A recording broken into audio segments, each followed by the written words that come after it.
kan fish oilnya. Iya.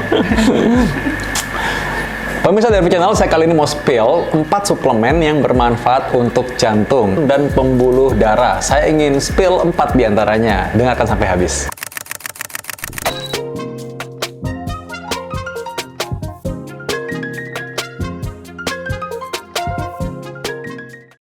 Tadi yang saya sudah minum itu adalah fish oil. Jadi ini adalah minyak ikan. Minyak ikan ini untuk apa sih? Jadi manfaat minyak ikan adalah dia bisa menjaga pembuluh darah tetap elastis dan fleksibel. Dengan demikian mengurangi risiko terjadi tekanan darah tinggi. Jadi ini bukan berarti kalau Anda rajin begadang, lalu stres terus, merokok, lantas nggak olahraga, lalu dengan minum omega 3 ini Anda jadi lebih baik dan jadi tidak hipertensi. Enggak juga. Tapi suplemen ini punya manfaat kalau Anda juga menjalankan pola hidup yang sehat. Nah, kembali lagi mengenai minyak ikan yang punya omega 3 ini. Minyak ikan yang mengandung omega 3 ini punya manfaat selain untuk pembuluh darahnya, juga untuk darahnya sendiri. Jadi dia membantu menurunkan trigliserida. Jadi kalau Anda kelebihan makan, ini nggak langsung berubah jadi kalori nih. Anda ceritanya habis makan, Anda malas-malesan gitu. Nah, ini akan berubah menjadi lemak darah dulu. Nah, lemak darah inilah yang bikin akhirnya pembuluh darah Anda berjalan lambat jadinya. Jadi mikrosirkulasi terganggu, dan dengan demikian faktor-faktor yang membuat adanya plak atau aterosklerosis dalam pembuluh darah ini semakin banyak dan semakin mudah masuk ke dalam pembuluh darah itu.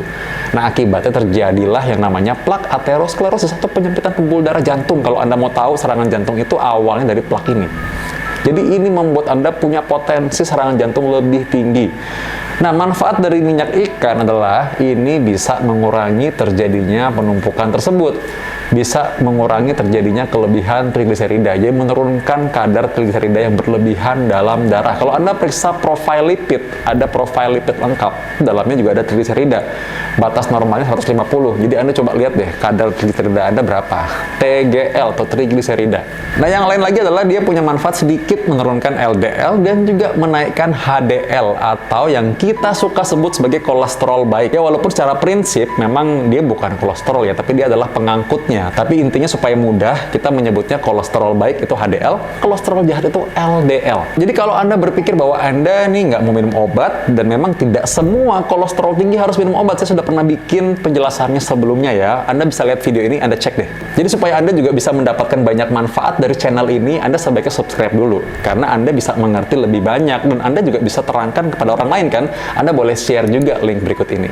Nah, jadi tadi sekali lagi, kalau namanya kolesterol itu, ada yang namanya jahat, ada kolesterol yang baik. Tapi kalau misalkan Anda bisa jaga pola hidup, tidak makan gorengan, rajin olahraga, turun berat badan, maka sebenarnya tanpa obat Anda bisa menurunkan kadar kolesterol. Tapi ini berlaku pada kondisi tertentu loh. Kalau misalkan ada orang yang memang sudah nggak bisa dengan cara alami, ya memang perlu bantuan obat.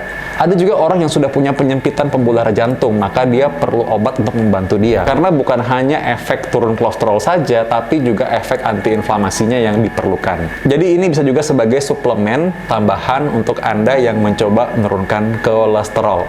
Nah, bagi orang-orang yang sehat boleh nggak? Boleh banget. Saya juga minum sebenarnya. Jadi karena itu, ini adalah yang saya spill. Yang pertama tadi udah ya, minyak ikan. Yang berikutnya adalah vitamin D dan K2. Oh, hubungannya apa nih? Bukannya vitamin D K2 ini berhubungan hanya untuk kepadatan tulang? Ternyata enggak juga. Jadi, vitamin D atau K2 ini punya manfaat juga sebenarnya. Untuk kesehatan kardiovaskular secara umum, dia membantu menstabilkan tekanan darah juga, dan juga membantu menjaga wellness atau fit atau bugarnya seseorang. Dan ini juga membantu orang untuk bisa menjaga kesehatan kardiovaskular, ya kan? Untuk bisa lari, olahraga kan butuh fit dan bugar juga.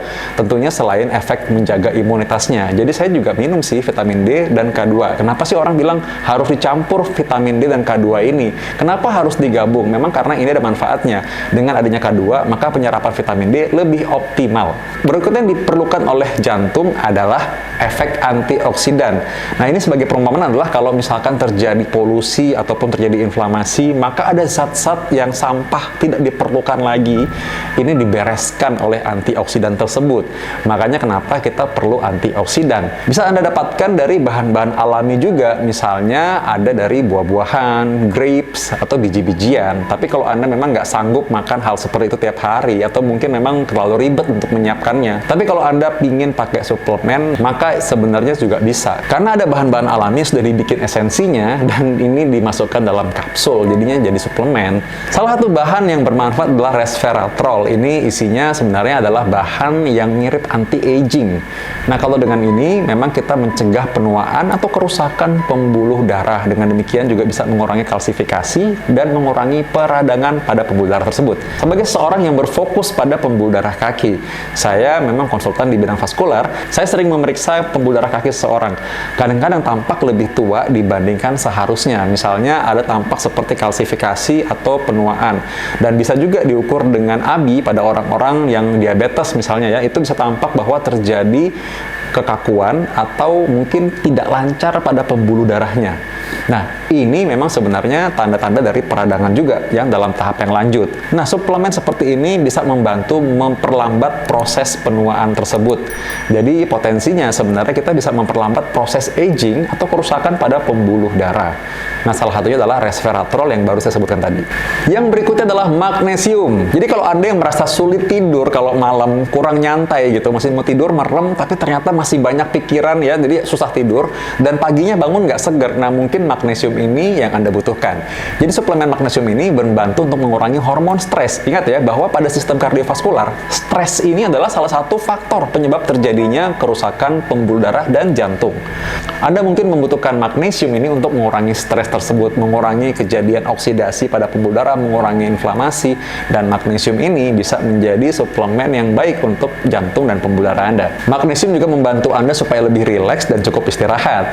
Juga dengan demikian, dia membantu mengendalikan tekanan darah. Karena hubungan dengan stres, kurang tidur, tekanan darah tinggi, itu sangat erat. Orang-orang yang kurang tidur atau tidurnya suka nggak beraturan, tekanan darah juga berpotensi naik atau bahkan sudah naik. Nah, itu tadi 4 suplemen yang saya spill untuk Anda. 4 suplemen yang bermanfaat untuk jantung dan pembuluh darah. Saya akan spill lagi yang lain dalam episode selanjutnya. Keep in touch. Bye.